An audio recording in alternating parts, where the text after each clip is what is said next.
Assalamualaikum warahmatullahi wabarakatuh.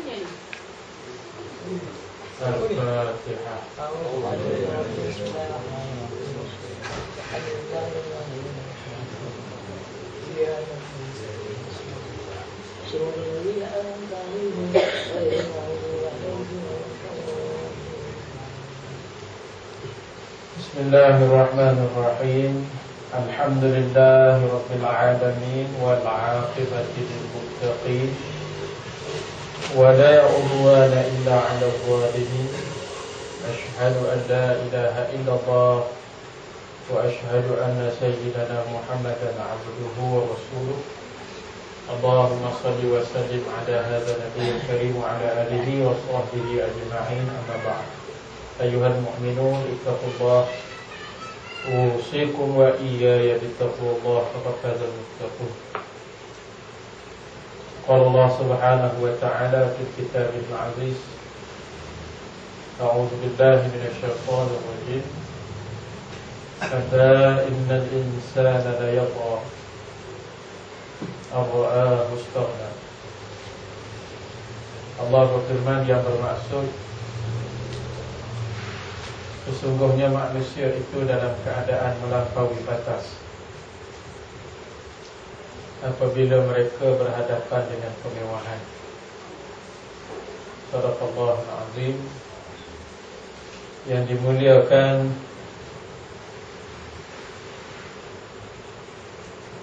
Ketua Cawangan PAS bernama Kedah 3. Baru sebulan tak datang, dah tak ingat. Seluruh ahli datang kuasanya, Ketua Dewan Muslimat, Ketua Dewan Pemuda, urusan ulama, muslimin, muslimat, sahabat-sahabat seperjuangan yang dirahmati Allah.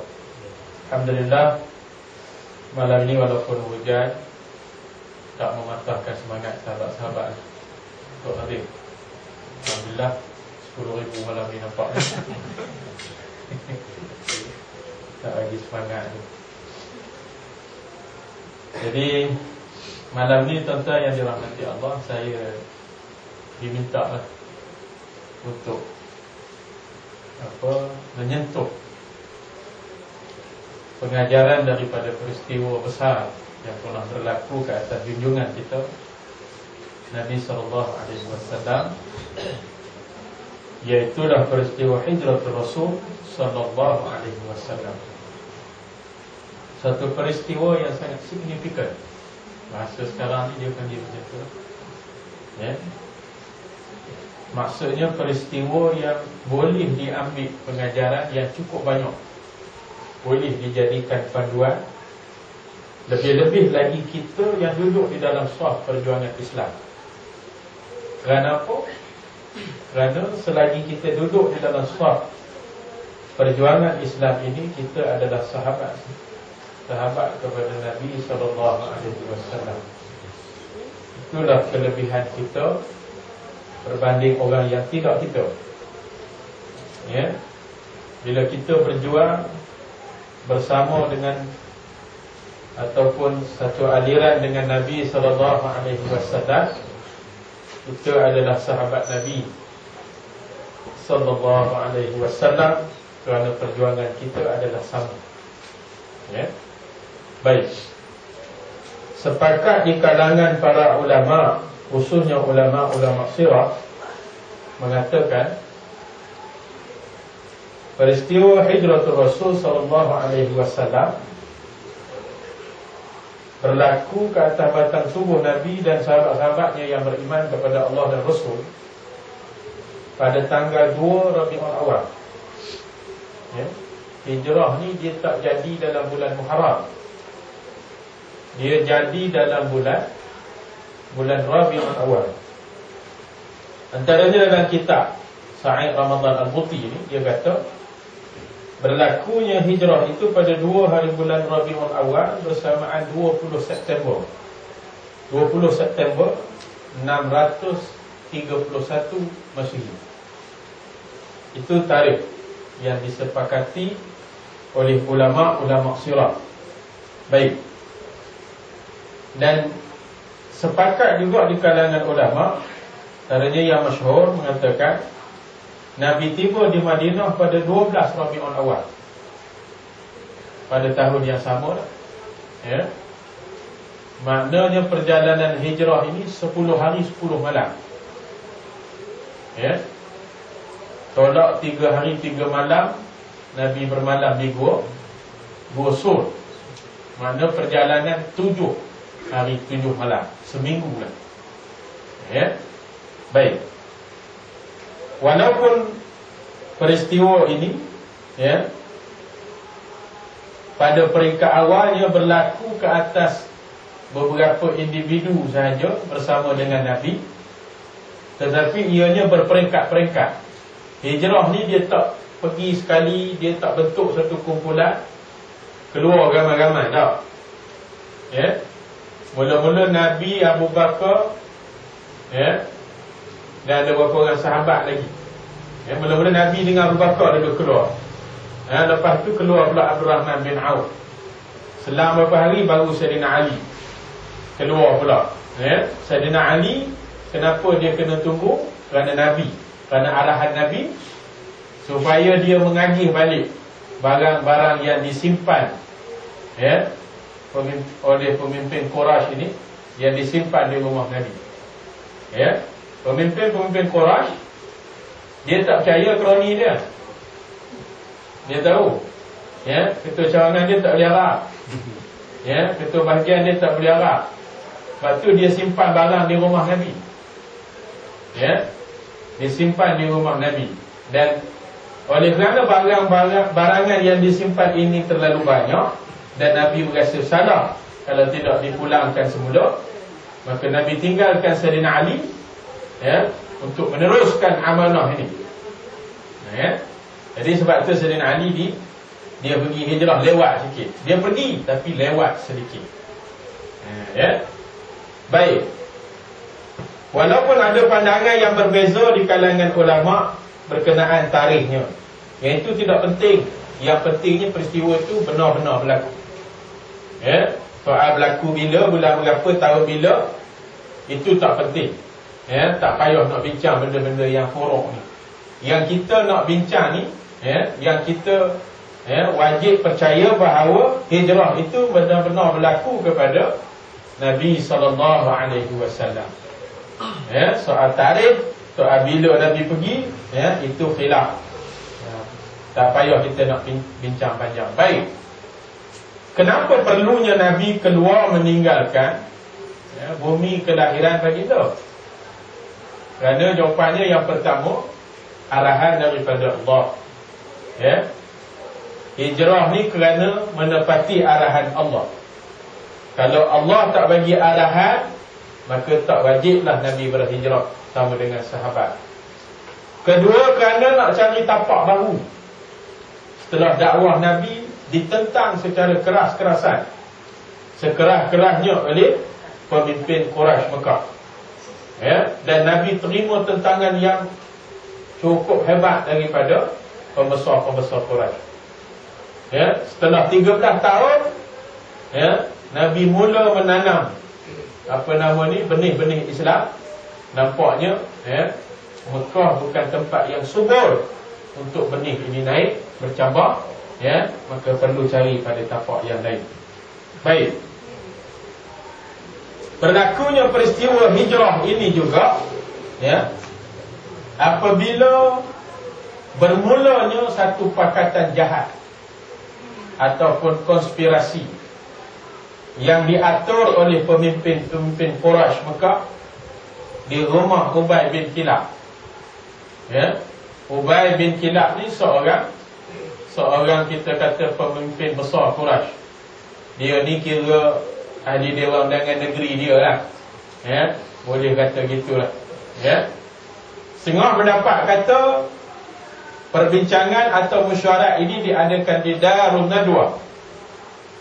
Darun Nadwah ini fungsinya sama seperti Dewan Undangan Negeri yang ada hari ini. Sebab itu bila kita sebut masyarakat Arab jahiliah, jangan kita bayangkan orang Arab jahiliah ni tak reti baca, tak reti menulis, tak reti mengira, bodoh, belajar tak tinggi. Dah, itu fahaman yang meleset.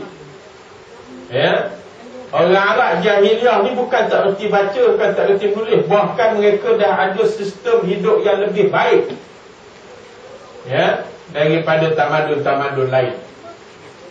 Ketika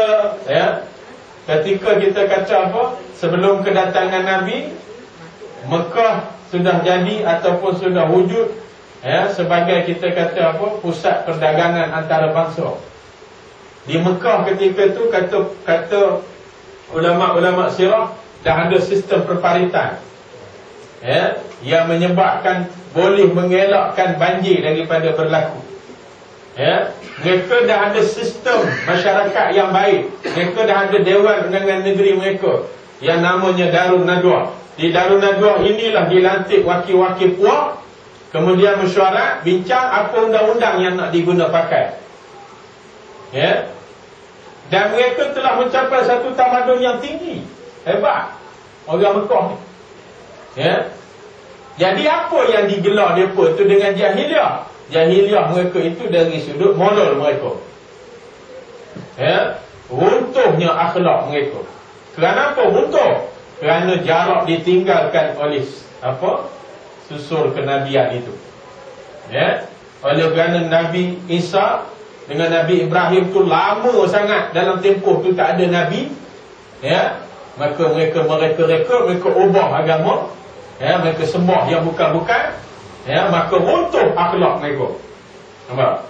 Jadi jahilnya mereka itu bukan dari sudut pelajaran, bukan dari sudut demo ni tak reti mentadbir ke apa, dah dari sudut keruntuhan moral mereka, kegelapan. Itu sebab jahiliah itu, ambil daripada perkataan gelap, ya, dilanda dengan kegelapan.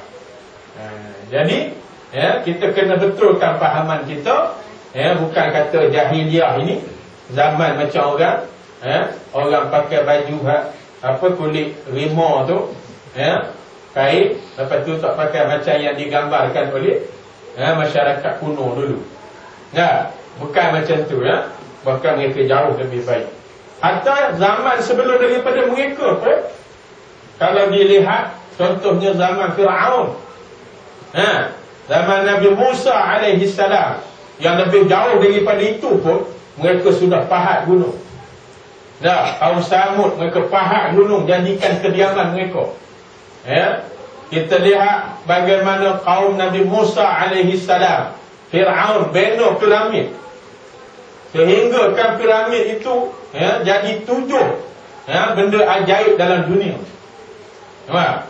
Ya, kalau sebelum itu pun, ya, dah ada binaan-binaan yang canggih, ya, yang boleh kita kata apa, menyebabkan terpegun mata kita melihat, apatah lagi di zaman, ya, zaman yang lebih hadapan, ketika zaman Arab jahiliah dulu.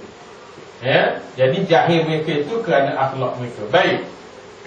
Bermula pakatan jahat di rumah Ubay bin Kilab. Satu mesyuarat telah diadakan, ya, walaupun setengah dia kata di Darun Nadwah, tapi, ya, dalam kitab ni dia kata Ubay bin Kilab. Tak kisahlah rupa macam tadi lah, ya, kat mana pun mesyuarat tu ada, ya, dirakamkan di dalam sirah. Baik. Apa perbincangan pada hari itu? Mesyuarat telah membincangkan satu agenda, ya. Hari itu dia mesyuarat, dia tak ada mengesahkan minit yang lalu, tak ada, ya. Tak ada bincang apa, laporan bendahari, laporan aktiviti, tak ada. Hari itu agenda dia satu je, macam mana nak sekat dakwah Muhammad. Ya, kat pilihan raya ni nak sekat macam mana. Nah, ya, dia pemula dah. Jadi macam mana hari ni, itu je mesyuarat. Turut hadir dalam mesyuarat ini, kata ulama, ialah iblis, syaitan datang, ya, menyerupai seorang lelaki, menyerupai seorang pemimpin Quraisy. Ya, dia pun datang dalam mesyuarat. Baik, pengerusi hari itu ialah Abu Jahal. Abu Jahal pengerusi, ya, bukan pengerusi tetap, pengerusi majlis, ya, pengerusi mesyuarat. Jadi bincang punya bincang, minta buah pendapat. Macam mana nak sekat Muhammad? Ya, mula-mula ada orang bagi cadangan, dia kata apa payah, Muhammad tu seorang je. Ya. Kita buat, kita kan ada jentera penerangan. RTM ada, TV3 ada kita ni. Dah, utusan kita punya. Ya. Jadi kita ni, dia kata kita tulis besar-besar pada kain rentak. Apa kita tulis? Kita tulis jangan ikut Muhammad. Muhammad ni bodoh, Muhammad ni gila, Muhammad ni pecah belah masyarakat, Muhammad bawa agama baru. Dah. Ya. Kita tampal di pasar-pasar, kita tampal poster ni, disimpan-simpan jalan. Nah, dalam radio hari-hari kita mainkan. Ya. Juru hebah hari-hari sebut Muhammad ni gila, bodoh, pecah belah masyarakat. TV pun kalau boleh hari-hari keluarkan. Ya, mungkin satu hari kita buat kempen ni, orang tak terima kita. 2 hari mungkin orang tolak lagi. Tapi saya rasa kalau 3 hari, 5 tahun, dia kata tak, 6 tahun, 10 tahun, akhirnya orang akan termakan dengan pujuk rayu kita. Oh, nampak? Itu sebab musuh ni, dia cukup pegang penerangan. Ya. UMNO ni dia belajar daripada mesyuarat tu. Ya. Itu sebab musuh dia cukup pegang jentera penerangan. Itu sebab tuan-tuan tengok TV, radio, surat khabar, tak ada 1 inci pun ruang untuk kita diberi. Benar tak? Sebiji apa yang dia buat ni macam Abu Jahal buat ni. Nampak? Ya. Di mana-mana pun dulu kita memerintah selama 11 bulan. Ya, tak sampai setahun, 11 bulan. Ya. Radio Perak hari-hari hentam kita. Sedangkan Radio Perak itu bernaung di bawah Jabatan Penerangan Negeri. Yang sepatutnya, ya, kalau dari sudut apa kita kata tugas rasmi dia mesti menerangkan dasar-dasar kerajaan. Tak kira kerajaan tu siapa. Walau kerajaan UMNO ke, walau kerajaan PAH ke, Pakatan Rakyat ke, tugas dia bagi penerangan. Nah, ni langsung tak ada. Dia hentam kita lagi. Ya. Inilah tak profesionalnya mereka. Surat khabar tuan-tuan tengok. Sejak sebelum merdeka sampai hari ni. Ya. Kalau muka ni Aziz tak ada cerita baik, cerita buruk aja. Maknanya seumur hidup ni Aziz ni, dia tak pernah fikir nak buat baik. Ada. Ya. Itu sebab kadang-kadang orang bodoh pun celik dengan UMNO. Ya. Jadi celik. Ya. Saya ada seorang kawan jumpa ustaz. Cuba ustaz bayang. Ya, dia tua daripada saya lah. Pengkat pakcik dia, orang lama. Saya pun kadang-kadang pelik lah ustaz, dia kata. Saya hidup sebelum merdeka, dah merdeka, sekarang ni dah 53 tahun merdeka. Dari dulu saya baca surat khabar, ni Aziz PAH ni tak ada baik. Ya. Kerajaan Kelantan tak ada yang baik. Ya. Takkanlah dalam hidup mereka satu saat mereka tak pernah fikir nak buat baik. Nah. Ya. Takkanlah esko-esko Kelantan tu setiap masa yang dia mesyuarat, okey, macam mana kita nak bagi rosak negeri ni? Macam mana kita nak jahanamkan? Ini orang bodoh. Itu sebab orang baca utusan, orang yang otaknya tak berkembang. Nah. Ya. Tak berkembang otak dia. Itu sebab apa kata utusan dia percaya. Lebih kuat daripada dia percaya Quran. Pagi-pagi ada orang boleh kepit Quran, kepit utusan Malaysia ke sana kemari. Belum ada lagi saya jumpa pagi-pagi orang kepit Quran. Tak ada. Bangga sangat. Tuan-tuan tengok orang yang hari-hari baca utusan. Cara dia bercakap, cara dia berhujah, low class, tak ada kelas itu. Ya. Tak ada fakta langsung. Itu sebab tuan-tuan tengok utusan daripada dulu sampai hari ni. Ya, bentuk berita ni tak berubah.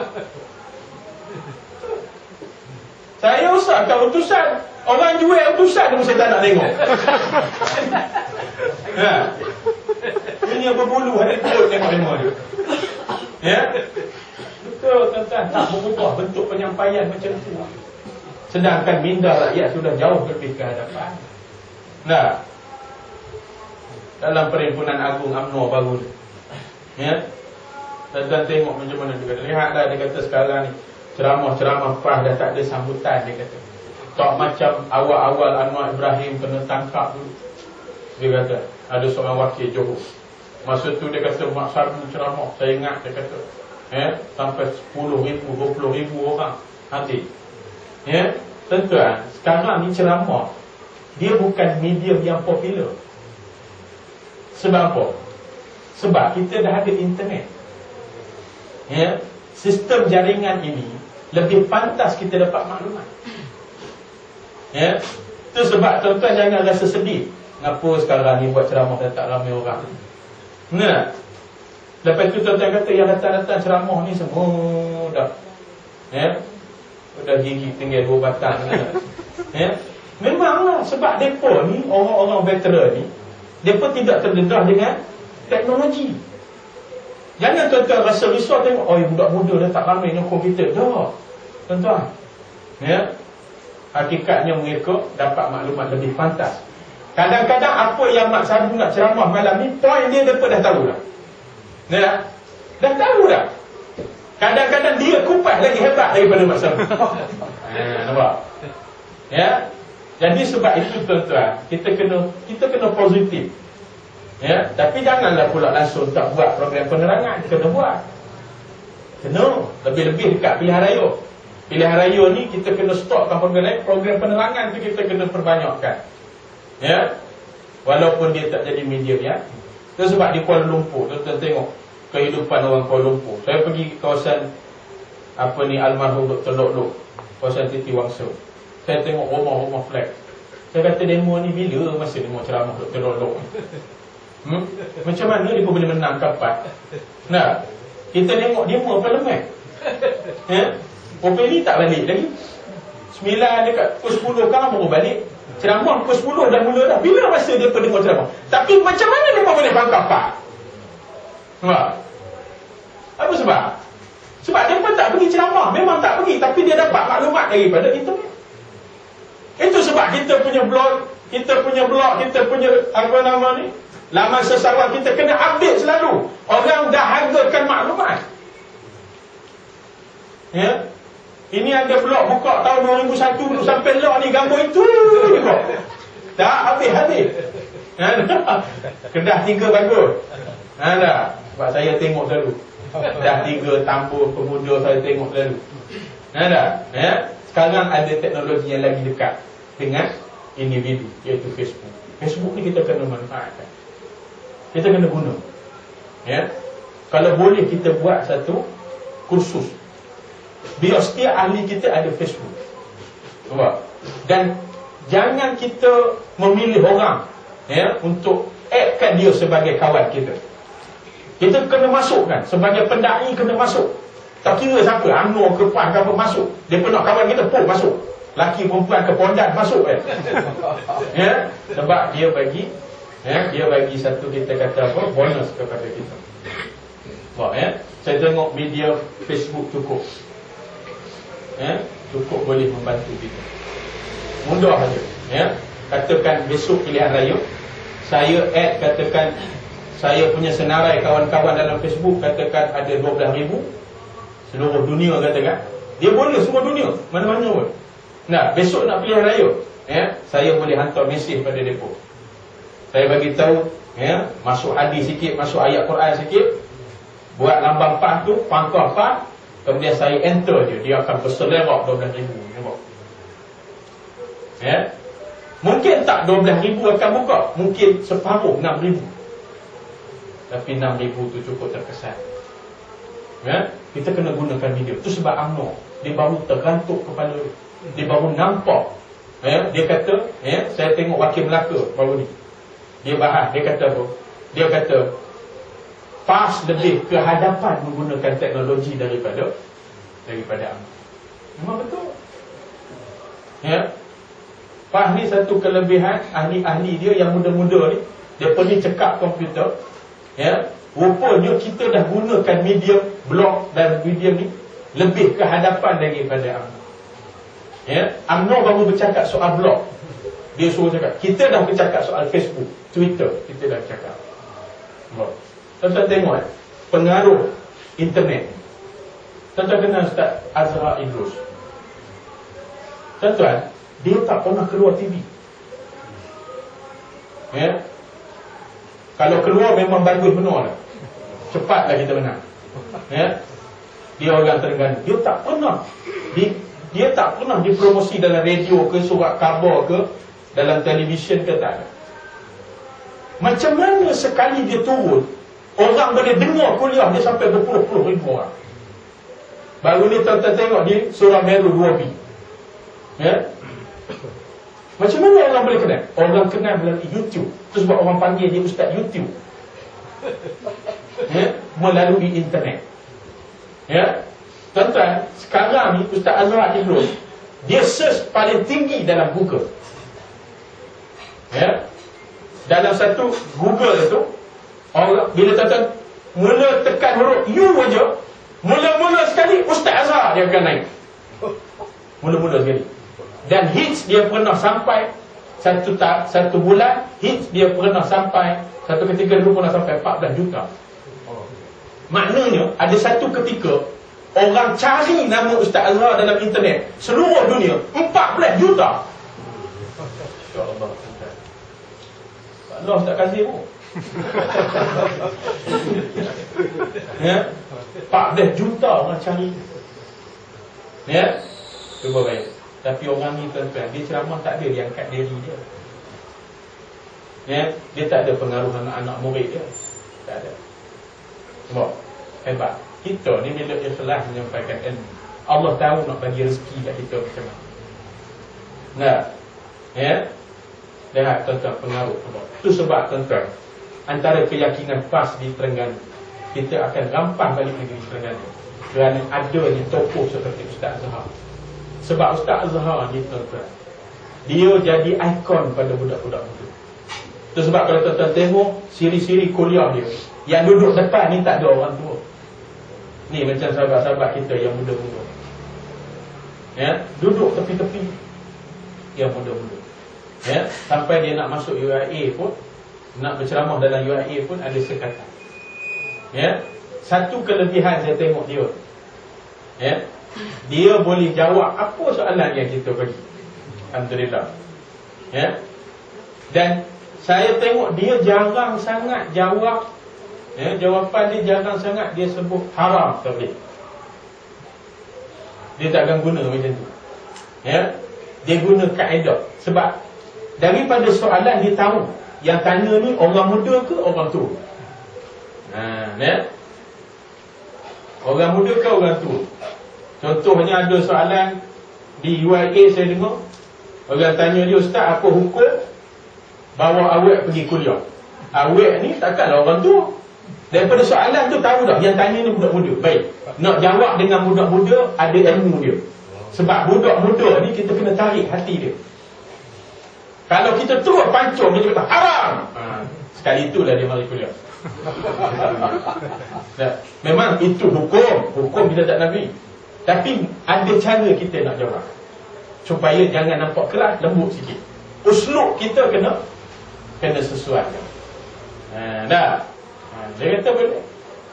Ya, dia jawab macam mana? Dia kata boleh bawa makhluk. Ya. Dengan satu syarat dia kata. Syaratnya tengah-tengah motor tu letak bapak dia kata. Dia kata lepas tu mu nak pergi Johor pun pergi lah. Patah balik ke Melaka, singgah ke Terengganu boleh. Asal tengah-tengah bapak dia kata. Itu cara menjawab. Sebab tu budak muda ni bila dia gelak, dia budak muda ni dia dah hargakan hiburan. Bila dia dengar ustaz ni jawab macam ni, dia nampak kuliah pun hiburan juga dia kata. Menarik dia untuk ambil kuliah. Nampak? Itu sebab antara keyakinan PAS di Terengganu, kita boleh dapat antaranya pengaruh Ustaz Azhar. Cukup pengaruh. Ya, ada satu kumpulan motor di Kajang ya. Motor besar ni, ya, kelab motor ada 40 orang ahli ni, ya. Mereka ni tuan-tuan, sebulan sekali dia akan turun ke Lumut. Sebab Ustaz Azhar ada kuliah di situ. Dia perkonvoi 40 biji motor. Ya, depa tubuhkan kelab penyokong Ustaz Azhar. Ya. Depa ni sebulan sekali 40 biji motor ni konvoi pergi ke Dungun. Dan depa duduk depan-depan kuliah Ustaz Azhar 40 orang. Nampak? Ya, alhamdulillah. Itu sebab kita dalam perjuangan ni ada ketikanya kita rasa seolah-olah kita kekurangan dah tenaga penceramah. Nah, tapi Allah hantar pula yang baru. Nampak? Ya, itu sebab dalam perjuangan ni ada silih berganti. Ya, dulu masa akil hai dah jauh dengan kita rasa Allah, siapalah pula lepas ni nak panggil. Rupa datang pula. Ya, Bob Lokman. Ya, Bob Lokman baru di Johor. Penuh dewan. Ya, tengok bagaimana Allah silih gantikan. Nampak? Ya, untuk meneruskan kesinambungan perjuangan. Jadi jangan risau. Jemaah ni jemaah Allah, bukan jemaah kita. Allah tahu nak jaga jemaah dia macam mana. Ya, itu keyakinan kita. Baik. Di rumah Ubay bin Kilab ini diambil beberapa keputusan. Ya, diterima keputusan. Seorang tadi kata kita gerak jentera penerangan. Ya, kita kata Muhammad ni gila bodoh. Tuan-tuan, cadangan ini Abu Lahab sendiri, Abu Jahal sendiri yang lawan. Abu Jahal kata, kamu ni perwakilan mana ni, dia kata. Ya? Kamu jaga sikit mulut kamu, dia kata. Muhammad tu anak saudara aku. Lepas bapak dia mati, aku dengan Abu Talib jaga dia. Muhammad belum lagi sepatah ke menipu aku. Nampak? Abu Jahal, dia jadi marah bila perwakilan ni bantai Nabi. Nampak? Kata Nabi gila.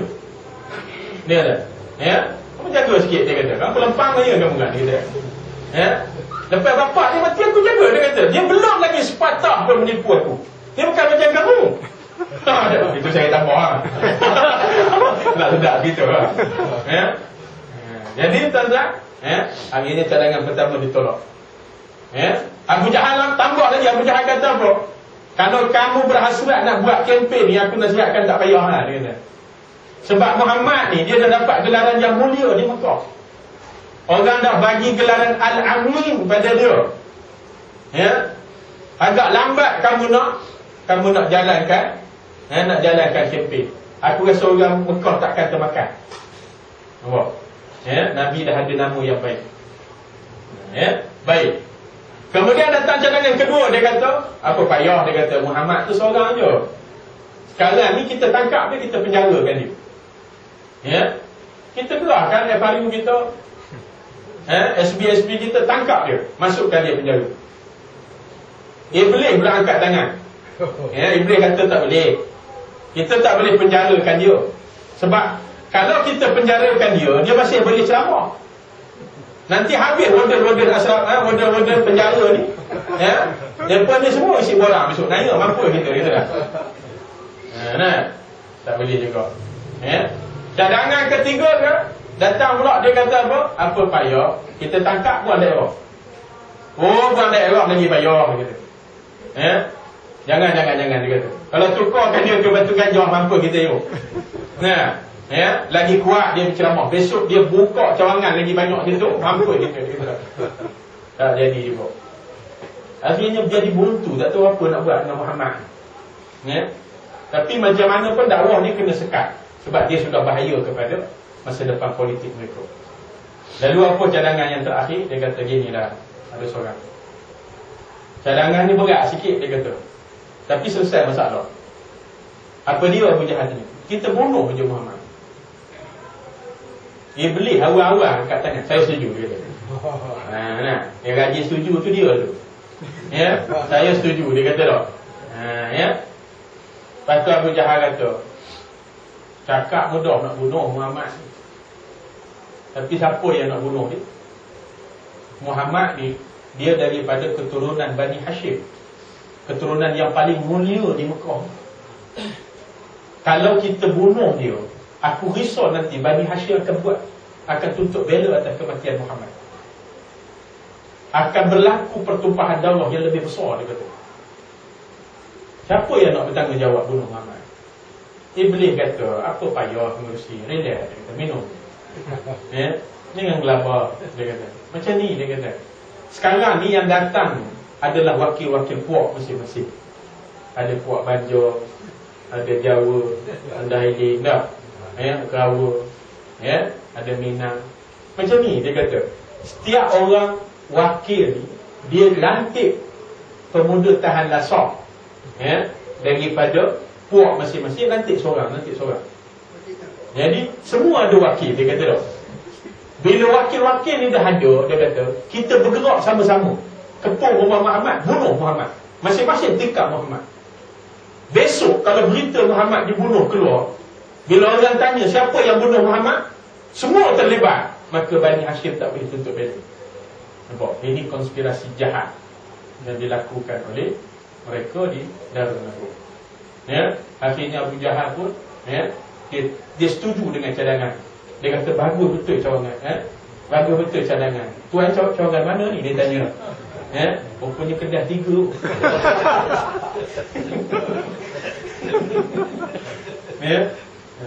Jadi dia kata kita jalankan. Bila kita nak jalan, dia kata Iblis apa? Tak payah tunggu lama-lama tuan. Kita kena gerak malam ni juga. Malam ni juga kita kena pergi. Wah tuan-tuan, minit mesyuarat tidak disahkan lagi. Dia dah ambil tindakan. Ini rancangan jahat di rumah Ubay bin Kilab, ataupun setengah pendapat kata di Darul Nadwa. Baik.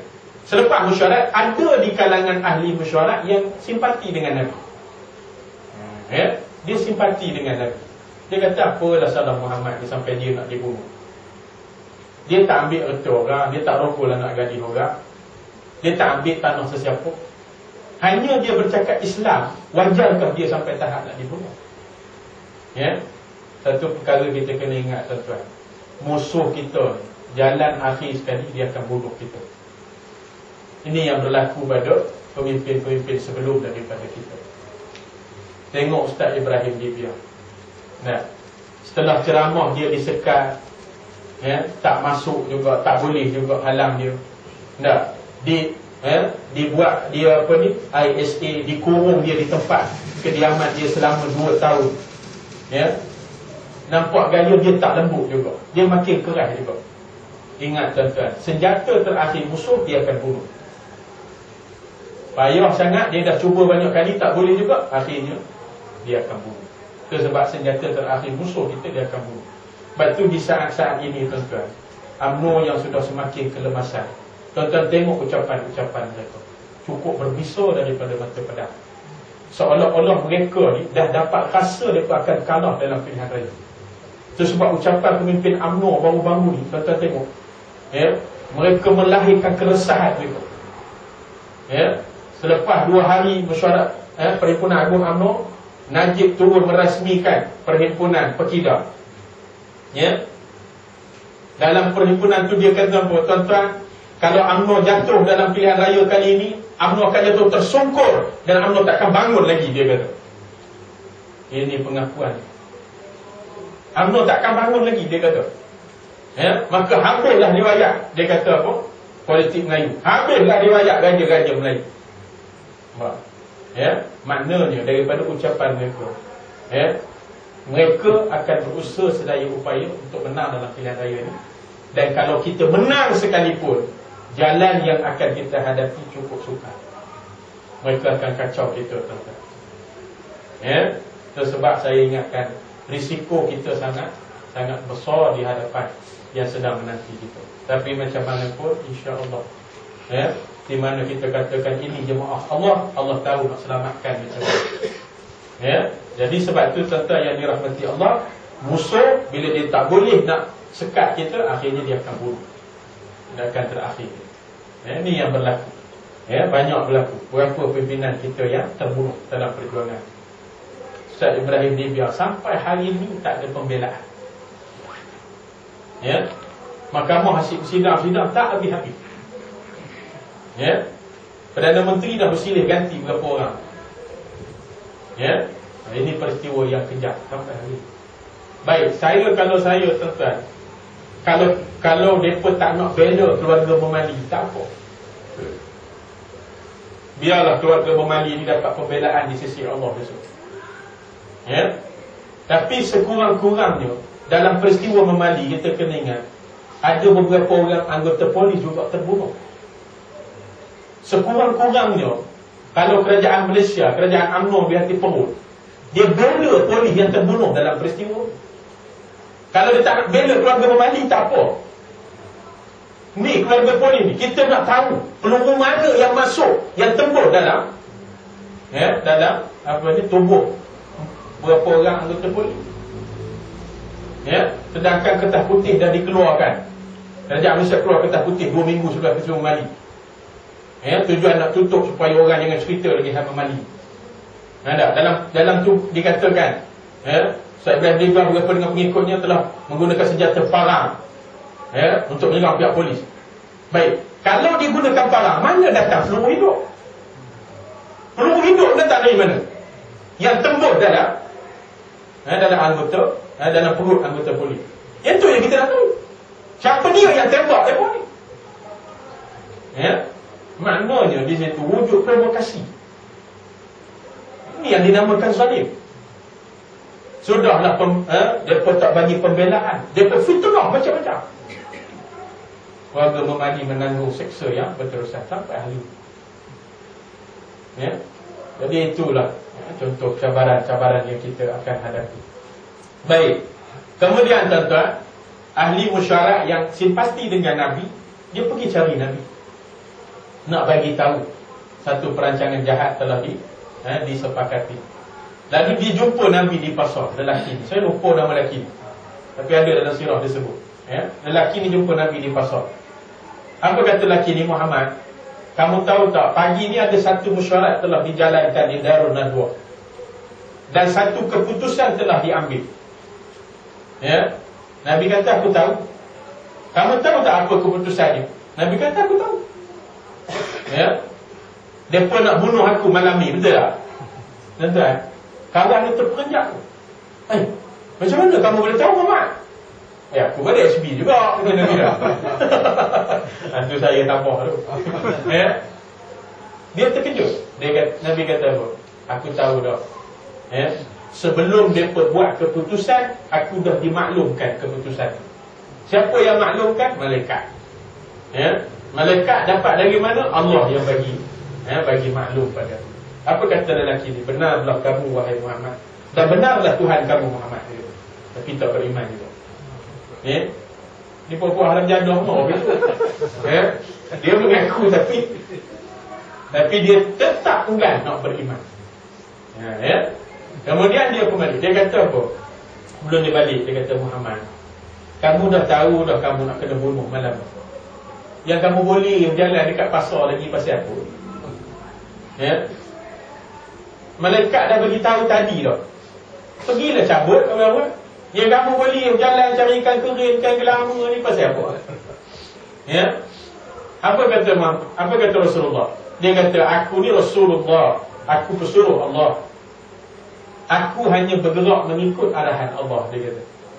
Sekarang ni malaikat turun bagi tahu aku akan dibunuh. Takat itu je arahan. Dia tak bagi tahu bungkus beg, cabut cepat, tak ada. Dia kata, Muhammad, perancangan jahat dia pun nak bunuh kamu malam. Dan arahan Allah setakat tu je. Allah tak bagi tahu nak pergi mana lepas ni. Jadi sementara tak ada apa ni, kau belilah dulu barang-barang. Nak buat makan. Nampak tuan-tuan? Apa dia punya pengajaran di situ? Bila kita berjuang di atas kalimah Allah, pertama sekali kita kena yakin. Kita tak boleh bersangka buruk dengan Allah. Bila kita faham yang ini arahan Allah, kita kena buat. Jangan banyak soal. Allah tahu macam mana nak perbetulkan kita. Jadi sebab tu, bila kita berjuang atas kalimah Allah, kita faham, kita hanya boleh bergerak mengikut arahan Allah. Itu sebab siapa nak selamat, bergeraklah mengikut arahan Allah.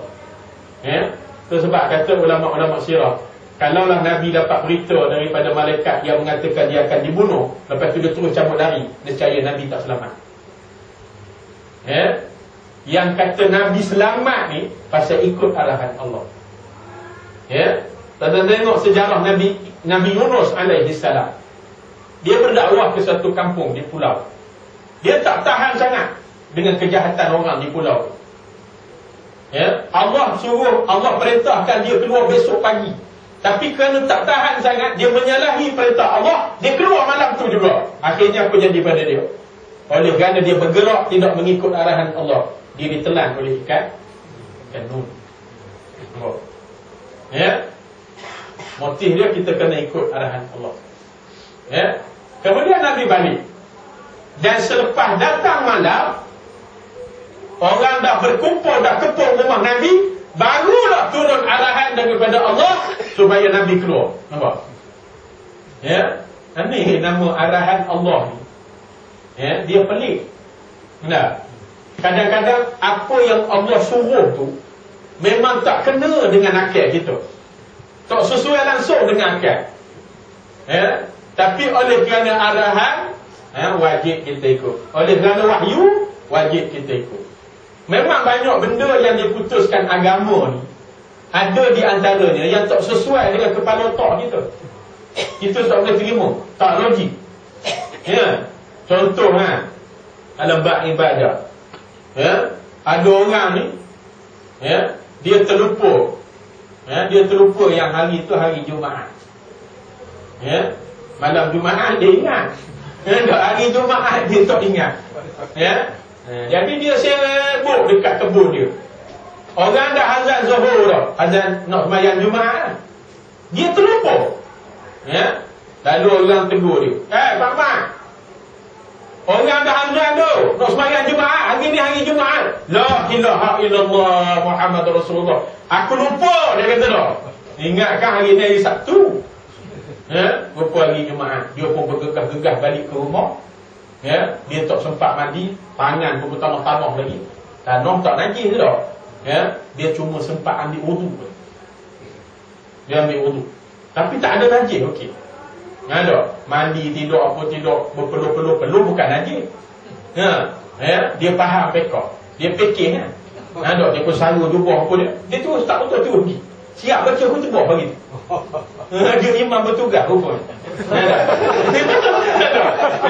Imam 75 besok. Ubah-ubah dah. Ada seorang kawan sahabat kita, dia ni kerja ofis pejabat. Biasa pejabat duduk dalam aircon, selesa dah, pegang pen tu. Balik pukul 12 suku. Jemaah boleh 12 suku.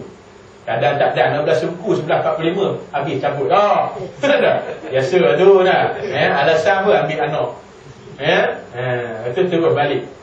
Balik awal dah. Balik awal ada masa dia iron jubah dia. Jubah ni dia spray dengan minyak wangi. Dia pula mandi sabun. Mandi sunat Jumaat pula. Boleh habis semua dah. Lepas tu dia potong kuku dia, cantik. Tapi wudu tak ambil. Wudu dia tak ambil, kemah-kemah dah.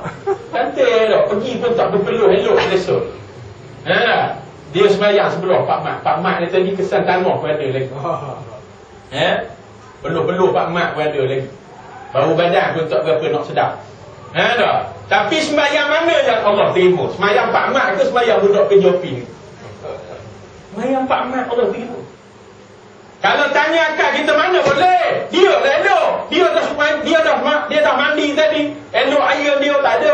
Baru pun elok, wangi lagi. Itu akal kita. Tapi syarak kata tak. Sebab dia tak ambil wudu. Nampak? Tu sebab ada benda agama, benda yang diputuskan agama bukan semua kena dengan otak kita. Tapi kerja kita sebagai hamba wajib terima. Nampak? Banyak benda hudud pun kadang dipikir dengan tak kena dengan otak. Tapi kerja kita ni bukan nak tegakkan otak, nak tegakkan wahyu. Sekarang ni ada orang buat filem pendek. Ni kurang hajar sungguh budak-budak. Tak apalah dia buat filem tu di Malaysia. Saya ingat kalau Afghanistan mampu habis dah. Belum sempat dia dapat royalty buat drama tu, saya rasa mampu habis semua dah. Buat satu filem pendek hina hukum hudud. Hina Tok Guru ni Aziz ni. Yang seronok tu dia gambarkan orang yang duduk di kedai kopi tu ada Cina, ada Bengali, ada India. Cina, India ni hina hukum hudud. Orang Melayu tolong tambah lagi. Ni Melayu haram jadah dia ni. Nampak? Dia buat filem nampak. Ya. Ada orang tanya, macam mana Ustaz dalam Facebook hukum orang ni? Saya kata semua yang berlakon ni syirik kepada Allah.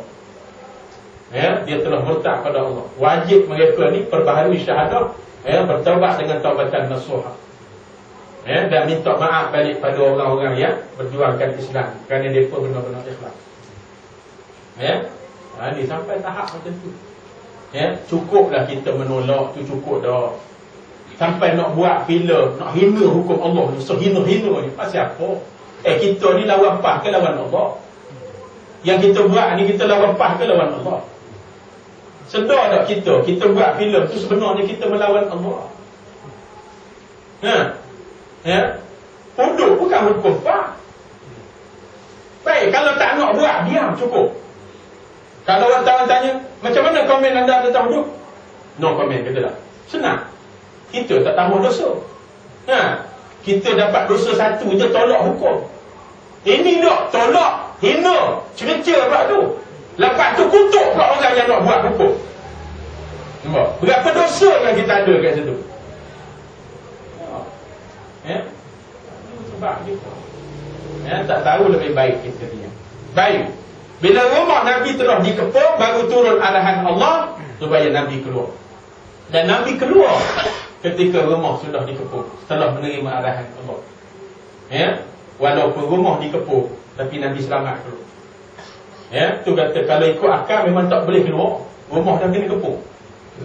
Tapi bila kita yakin dengan Allah, kita bersangka baik dengan Allah, Allah akan selamatkan kita. Nabi keluar dengan sedikit usaha, baca doa, dalam surah Yasin Nabi baca, kemudian Nabi keluar dengan selamba. Dan sebelum Nabi keluar, Nabi letakkan Sayyidina Ali karamallahu wajhah di tempat tidur Nabi sallallahu alaihi wasallam. Tuan-tuan, hijrah ialah peristiwa yang natijahnya, ataupun kita kata apa, penutup kepada cerita hijrah ini ialah Nabi berjaya membina sebuah negara Islam. Dia punya ending cerita hijrah ni, hujungnya ialah bila dia tiba di Madinah, maka Nabi membina sebuah negara Islam yang pertama di Madinatul Munawwarah. Baik, jadi kita kena faham hijrah ni, ending cerita dia ialah nak tegakkan negara Islam. Jadi perjalanan hijrah itu, ulama kata ialah perjalanan menegakkan sebuah negara.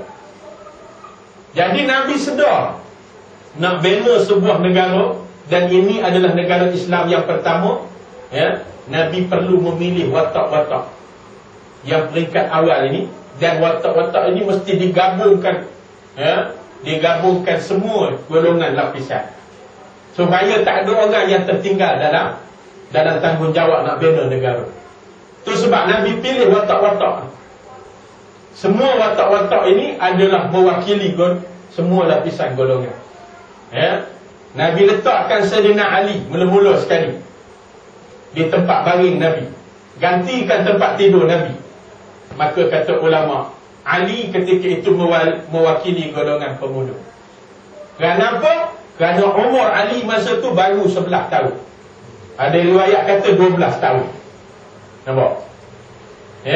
Jadi golongan pemuda dalam sah perjuangan dalam peristiwa hijrah ini, yang endingnya ataupun natijah terakhirnya terbinanya negara ni, pemuda diwakili oleh Sayyidina Ali. Dan Nabi tunjukkan di mana peranan pemuda, saf paling depan. Pemuda kena duduk saf paling depan. Dia mesti jadi sayap kanan dalam perjuangan. Posisi dia di mana? Dia mesti duduk saf paling hadapan, dan dia mesti sampai tahap sanggup berkorban, walau nyawanya jadi taruhan. Itu sebab tuan-tuan ingat mudah nak ganti tempat tidur Nabi, rumah dah kena kepung. Kalau letak orang tua situ, aku rasa teroyak 3 hari. Dan sebab Nabi pilih orang muda duduk sini. Nabi kata ni lah tempat seorang pemuda dalam usaha nak tegak negara Islam. Dia kena duduk paling depan. Risikonya cukup besar. Pemuda-pemuda ni tuan-tuan, risiko mereka dalam perjuangan cukup besar. Apa risiko mereka? Orang nampak kita ni wajah-wajah muda faham, orang mula cop kita. Nah, minta kerja kerajaan susah. Betul tak? Ya, minta bantuan kerajaan susah. Yang muda-muda, yang tua ni mungkin orang segan sikit. Kok orang tak hormat tu satu, tapi orang segan sebab orang tua. Kan pepatah Melayu ada anak orang tua, betul. Ya, itu sebab saya nasihatkan bantuan rakyat yang 500 tu, ahli PAS pergi ambil. Kita ni bila politik sungguh-sungguh. Ya, pergi ambil. Jangan kata Allah haram bunuh. Tak ada. Pergi ambil. Lepas tu kalau tak nak, bagi kat saya. Nah, kalau bagi saya halal, tak apa. Ya, pergi ambil dulu, tak apa. Ya, saya nasihatkan pergi ambil. Kerana itu hak kita. Bukan pakai duit UMNO, duit kerajaan. Kerajaan siapa? Rakyat. Kita kena ambil. Kita ni kena jadi macam orang Kelantan, seperti mana orang Kelantan politik. Ya, dijeli. Ya, mereka buat apa nama ni, pilihan raya olok-olok. Mereka bagi RM100 orang yang datang mengundi. Pilihan raya olok-olok berlakon. Dia bagi RM100, tapi hasil keputusan dia kalah, dia jadi. Ini politik. Kita kena jadi macam orang Kelantan. Teruk kata apa, dapat gula kacau, dapat kail pakai, dapat duit simpan. Nah, ya, tapi undi nampak bulan. Teruk kata tak? Kita kena macam tu. Jangan bicara haram ni apa ni, bersubahat. Allah, orang kita ni tu lah kadang-kadang. Payah no. Nah, ya, ambil dia dulu, tak apa. Ya, itu pun bukan hak mereka. Lebih-lebih sangat mereka cakap kata ni bukan duit bapak kamu kata. Ni bukan duit UMNO. Saya ambil ni duit kerajaan. Nah tak? Sebab dia umum dalam bajet. Bajet ni adalah majlis rasmi kerajaan. Cuma yang mengumumkan itu ialah orang Presiden UMNO. Ya, baik. Jadi tuan-tuan, ya, kemudian Nabi terus bergerak ke rumah Sayyidina Abu Bakar. Ya, pergi rumah Sayyidina Abu Bakar. Abu Bakar umur dia ketika tu 10 tahun lebih tua daripada Nabi. Maknanya, ya, dalam perjuangan menegakkan negara Islam ni tadi, ya, golongan veteran yang tua-tua ni, tuan-tuan diwakili oleh Sayyidina Abu Bakar. Nampak? Itu sebab orang yang berumur ni 40 tahun ke atas ni dikira veteran lah. Ya, mereka ni cukup penting dalam perjuangan. Kerana apa? Kerana mereka jadi penasihat kepada kita yang muda-muda. Ya, kena ambil. Kerana mereka makan garam lebih daripada kita, sampai darah tinggi. Nah, ya, jadi kita kena ambil pengalaman mereka. Mereka jadi penasihat. Ya, itu sebab Nabi wakilkan Sayyidina Abu Bakar. Ya, lepas tu, sebelum Nabi tinggalkan rumah Sayyidina Abu Bakar, Nabi bagi tahu, aku dengan bapa kamu. Ya, Nabi bagi tahu pada Asma binti Abu Bakar, aku dengan bapa kamu akan bermalam di Gua Sur. Jadi kamu wahai Asma, tengok Asma ni seorang perempuan dan perempuan muda. Ya, jadi Asma dalam peristiwa ini mewakili golongan muslimat. Nabi kata aku akan berhijrah, aku akan pergi bersembunyi di Gua Sur untuk beberapa hari. Peranan kamu wahai Asma, tolong hantar makanan. Nampak? Ini peranan muslimat dalam suatu perjuangan. Apa dia kena buat? Dia kena bantu dari sudut logistik. Hari pilihan raya di Pondok Panas, muslimat jangan kempen derah-derah sangat. Ada, cukup pegang payung, pegang lambang tu. Jangan terjerit-jerit macam Puteri UMNO. Ya, kita bukan parti sekular macam mereka. Bersopan. Ada. Dan tiba masa mereka kena pergi ke belakang. Ya, masak gulai kawah, masak nasi, sebab kawan-kawan lagi yang pemuda ni dia akan singgah makan. Itu peranan dia, logistik. Ya, baik. Kemudian Nabi panggil Abdullah bin Abu Bakar. Ya, seorang anak muda juga. Abdullah bin Abu Bakar ni Nabi kata kat dia, kamu wahai Abdullah, ya, siang hari kamu pergi ke Mekah. Kamu dengar apa-apa berita, apa-apa maklumat, kemudian kamu emailkan pada aku di Gua Sur. Nampak? Ya. Jadi siapa Abdullah bin Abdullah bin Abu Bakar ni, dia mewakili unit IT. Penerangan diwakili di situ. Jadi Nabi kata kamu kena update selalu maklumat ni. Nabi tak kata lah, saya yang kata. Update selalu.